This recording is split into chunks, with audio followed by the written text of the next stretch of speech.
دەتەوێت ڕێگای سەرکەوتن بدۆزیتەوە؟ لەگەڵمان بە لە قوتابخانەکانی کلێبەر بۆ ئەوەی بگەی بە خەونەکەت.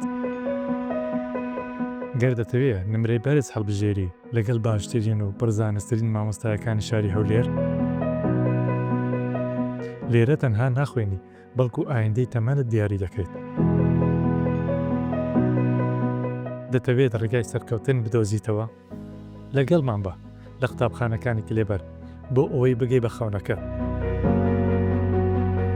لە کەشێکی پرزانست و زانیاری لە باڵەخانەی تایبەت بە خوێندن کە گشت هۆکارەکانی خوێندن بە نوێترین شێواز فراهەم کراوە. ناونیشانی قوتابخانەکانی کلێبەر: فەرمانبەران نزیک مزگەوتی شەهید و ئەنفال، شەقامی گۆیا نێوان شاری یاریما زیلاند و ئەربیل زوو.